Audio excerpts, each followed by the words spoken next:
এই বানরটা সারাদিন মদ খেত আর বখাটে বন্ধুদের সঙ্গে সময় কাটাতো। সন্ধ্যায় বাড়ি ফিরে এসে নিজের স্ত্রী বানরীকে মারধর করত।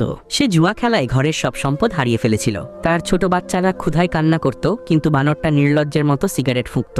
যখন আর ঘরে কিছু ছিল না, তখন সে বাচ্চাদের আর বানরীকে ভিক্ষা করতে পাঠাতো। তারা যা কিছু ভিক্ষা করে আনতো, বানরটা তার জুয়া খেলায় উড়িয়ে দিত। বাচ্চারা ক্ষুধায় কাতর হয়ে মায়ের কোলে ঘুমিয়ে পড়ত। একদিন বানরী খাবারের জন্য গ্রামে গিয়ে ভিক্ষা করছিল, কিন্তু মানুষজন তাকে লাঠি মেরে তাড়িয়ে দিল। আজকে কিছু না আনতে পারায় বানরটা তাকে মারধর করে। বানরী আর সহ্য করতে না পেরে মারা যায়। বাচ্চাগুলো মায়ের জন্য কাঁদতে কাঁদতে বাড়ি ছেড়ে পালিয়ে যায়। তারপর তারা এক হোটেলে কাজ শুরু করে ধীরে ধীরে টাকা জমায়। কিছুদিন পরে তারা জমানো টাকা দিয়ে তিনজন তিনটা বন্দুক কিনে নেয়। তারপর তারা ফিরে আসে সেই জায়গায় যেখানে তাদের মাকে হত্যা করা হয়েছিল। বানরটা জুয়া খেলে সিগারেট খেতে খেতে বাড়ি ফিরছিল।